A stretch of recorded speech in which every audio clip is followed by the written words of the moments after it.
Oh, it's thinking. Hello, everybody. I think I'm live. It's hard to tell. Um, anyway, I'm Brenda Miller, and today is Wednesday, so it's time for a quick class.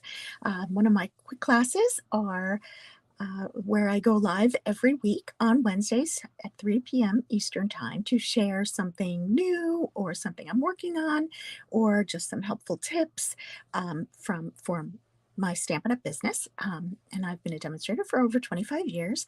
So there's some old stuff, there's some new stuff. And hopefully you can learn something today. So, welcome. And I have for you a treat. I have a preview from the new catalog. I got my order. If you want to see some of that, you can see it on a post from last week on my Facebook page. But what I am showcasing today is the new Countryside in Suite. And that includes a stamp set. It's actually one giant stamp, and I'm going to show you that, and I'm going to show you how to use it too. See, here's the stamp, and it's on red rubber. Okay, so there you have that. So that's a little unusual, was not what I was expecting, but check out the fabulous dies. These are layered octagons, right? Eight-sided, along with one skinny little strip in the middle, which makes a lovely flag that can go behind any of your sentiments or whatever you choose. There's also an embossing folder. I'm holding up the paper because you can see it better, but that's the design of the embossing folder. It's called Countryside Blossoms. And we have some gorgeous designer series paper. Now, I know that my setup here is not the best for showcasing designer series paper, but let me give you a preview. We have this, and we have this. I know, a little hard to see, and I'm sorry about that. I'll bring some of it closer in a little bit. Check out these little bunnies on the blue and white, and so it uses different shades of blue. Check this out. I love this. You know, anytime we have basic stripes, it's a good day, right? They can be used on so many different things. I think this is my favorite sheet in the bunch. So it has that design, and then we have some more stripes. Always good. And we have two more in here. Let's see if I can get to them. I didn't want to take everything out. Check out this. This is a design with little foxes. You see the little foxes. And then we have some polka dots on the back of that. And I believe the last one, this is the last one. Oh, maybe there was one more, but I guess not. We have this with the trees. Oops. And some more stripes. So I think, did I get them all? Nope. I think I'm missing one. Yep, one more, sorry. This one has little birds, and that's the one, this is the one I'm going to use today. So we have some more stripes. So this paper is so great because it has that neutral side with the different stripes and polka dots and such, all in that very classic navy, and different shades of blue. Now remember, we have our Night of Navy, but we also have Returning Misty Moonlight, so that goes with this too. And there are other blues. There's a balmy blue in there, and perhaps some others that we'll come across as we make a card. So I wanted to show you two cards today, actually, made with this suite, and we're going to use all the different pieces in it. So let me switch over to my desktop so you can see. Okay, so the first card, I was just getting things out of the way here. The first card I want to make showcases the designer series paper. Oh, I've got a little glare there. The sun is coming in and I can't really block that. Huh, look at that. Okay, all right. So, but anyway, here you get the idea of what we're trying to create. So I'm just going to use a piece of Night of Navy cardstock, and I'm going to give it a good fold. And my scoring bone is on the other side of the room, so we're going to just let that ride. And then we're going to, I always like to put a piece of white on the inside of any cardstock that is dark, okay? And today I'm going to be using our multi-purpose glue, and one of the reasons I'm using it is because I found out something. I know I talk about all the time how I don't like wet glue, and I always tend to make a mess. And part of the problem is, I think, you know, I need to be able to see it on the paper and know that it's there. And so I end up with too much glue on it. So instead, what I've been doing, I don't know if you caught it on the last one, and this is probably what people have been doing since the beginning of time, since they've been using wet glue, but they're using less, and I'm going to show you how. But first, the next piece that I want to lay down is actually the embossed, using the embossing folder. So we're going to go ahead and put this into the embossing folder. Now, one thing to note about this Countryside Blossom embossing folder, oh boy, what to do about this sun glare. It's a beautiful day, but it gives me some sun glare. Obviously, I have windows right there. But with this, it's not as thick. So that means it is not a 3D embossing folder. Yes, Dawn, wet glue. I'm using it. Thank you for the comment. But you can, anyway, when you use this embossing folder, you have, you only need the acrylic plates and your platform. So you don't need that fancy plate number 4. So I know we've talked about that before and people sometimes get confused, but this is a regular embossing folder, not a 3D embossing folder. So it just needs the regular acrylic plates and the regular platform. So anyway, let's pretend I put that through, and from the magic of television, I am going to show Dawn why and how I've been using the wet glue. So here is what I do, and you can see it better on here. Of course, it's not at the bottom. See, now that's how I usually do it. I want to be able to see it, right? No, I want to squish it down, and sometimes I can't see it, and that's okay.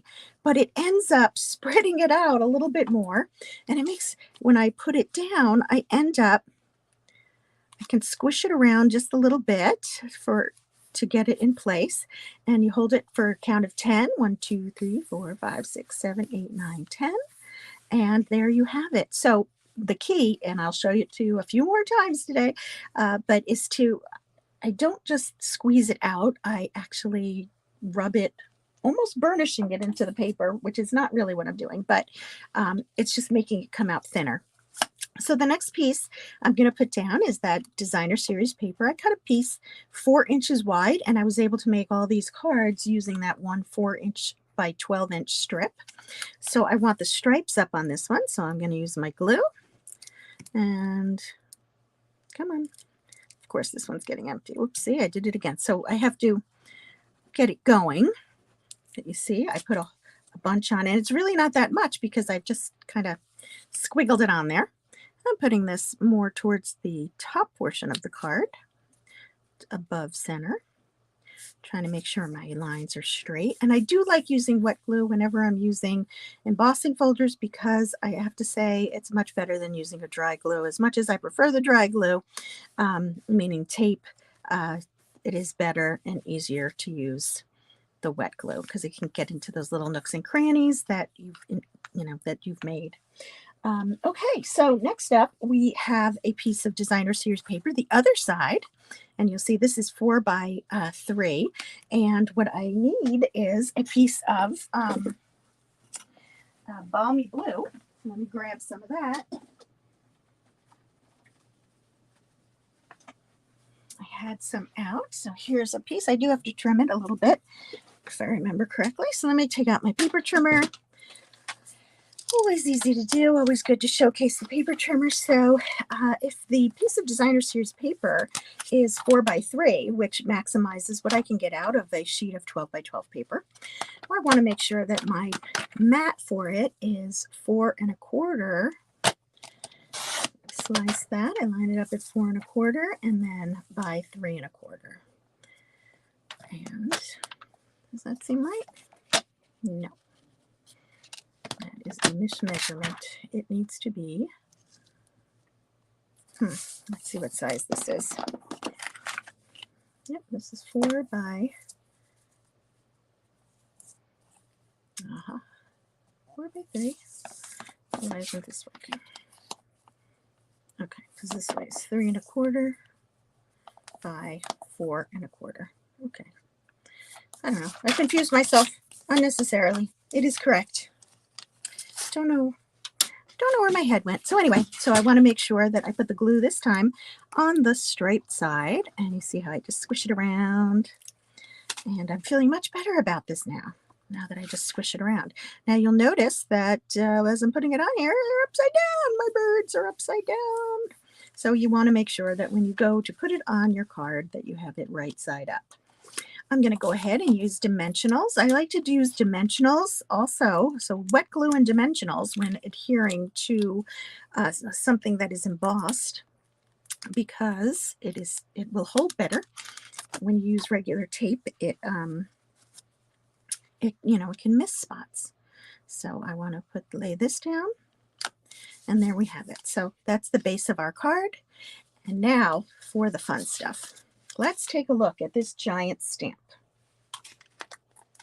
It's right here. So I know that when I opened it, I was a little surprised. I was not expecting one big giant stamp. And I said, oh boy, I thought that I was going to be getting, I guess we could cut them out if you wanted to use an X-Acto knife and cut out the shapes individually, and they do line up perfectly with the dies. So that is one option that you can do. Now I'm not going to do that at this point. So the first, for this card, I'm going to show you. I'm just going to take my Night of Navy ink pad and I'm going to ink it up. I like to do it upside down, and I am using a large, you have to use the largest block for this. Those of you who do have a Stamparatus, it's a good use for that, just because it's so big. It has a big surface area. And now I'm just going to take a piece of basic white cardstock, and I'm just going to lay it down on the top, continue to work with it upside down. If you wanted to, you could pull up your, I always like to show this. Of course, I have a pad here of my paper, but one little note when working with background stamps, or anytime you're doing it upside down, you can take your scratch paper and pull it up so that you don't get it on your fingers. In this case, we're not getting it on our fingers because it's not going over the edge, but should that happen, you would have it. So here we go. So now we have our beautiful image, and okay, what do I do with it? Well, what you could do is, and this is what I'm going to do, I'm going to cut out the very middle one. Now, let's think about this though. Let's say I said, oh no, I wanted something a little bit bigger. So you would cut this out, and you see what you end up with is all of these layers on the inside. And I said, boy, is that what I really want? But I'll show you on the next card how we can get around that. But for this card, let's go ahead, and I'm just going to die cut out the inside here, and through the magic of television, here we go. It is die cut out, yay! And I'm just going to stamp this is from the Go-To Greetings. Okay, this is if you've never seen this one, this is definitely a perfect stamp set to have on hand. This has Happy Birthday, Thinking of You, Just a Note, and Thank You in 4 different fonts. And those fonts are also different sizes. So this small one, Thinking of You, Happy Birthday, Hello, Just a Note, and this one has Thank You too. There's hello is extra on this one. For the little ones, they all will fit in this inside block. So that is just a quick recommendation. And I'm just going to, I was going to do it in Balmy Blue, but we're going to do it in Night of Navy because that's what I did. Hooray! We have that. And now this can go onto the card, but I'm going to take my dies. So remember, we have the nesting dies. These are nesting. I'm taking the next size. So this is the next size. And I'm going to die cut from Night of Navy, just a, let's pretend that I did that. I'm just going to die cut just this from the Night of Navy, and it comes out as solid, right? And I'm just going to adhere that right on top. And I did that with dimensionals. All right, so that's how I made this card. However, let's move on to another way we could be doing this, okay? So, and there are going to be multiple ways. These are just the first 2 ways that I'm playing with. So here I am. I'm just going to clean off my block just to be able to show you the difference, okay? For my purposes, I didn't really need to do that, but we're going to go ahead and do that. And I'm going to take a marker. Now, markers, there's a lot of talk about our markers right now. First thing to note, this is our dye-based marker. These are not our alcohol markers. The difference, you can see these are completely round. They have a round barrel, they have a round top, whereas the, let me grab one, an alcohol marker is squared. It's just a random color. So you can see the difference between the markers, okay? The biggest difference, of course, is the fact that the alcohol markers have ink in them that is alcohol-based ink, okay? And that works very differently than a water-based ink. Now, for this technique, you want to make sure you do not use your Stampin' Blends, your alcohol markers, because you will be coloring, we're going to color straight on the rubber. And when you do that with an alcohol marker, it actually colors the rubber and it dries and it stays. So we don't want to do that. We want it to release the color. So I'm going to take my brush tip. Now, I'll tell you, I do not have the newest ones. The ones that are in the new catalog are slightly redesigned and improved, but I'm going to just go ahead and color in the center one, okay, because that's the one I want for this card too. Now, I could very easily have just colored one of the others, and that probably would have made a nicer, actually, let's go ahead and do that. Do we want to do, yes. I'm going to go ahead and color just two of them, okay. And you see that I'm using the side of the brush. I don't want to use the point because that pushes down and will, you know, it's going to damage the brush if you do that. So I'm doing it on the side, and it stays pretty wet, but if you're concerned about it drying, you can give it a huff. Don't blow on it. You want to let the steam from your breath rejuvenate the ink. So I'm going to huff it. You can't see me, but actually, I'm going to show you because I can. I'm bringing it back up. Okay, so I'm taking this and I'm going to show it on the side. So here it is. It's inked up, and I'm going to huff it. Very attractive, right? Anyway, so I've kind of reactivated the ink, and here we go. We're back in person. So here we go. So now I'm just doing the same thing as I just did. And I put my paper on top, and voila, we have two. Now when I do this, watch what I'm going to do. I'm going to die cut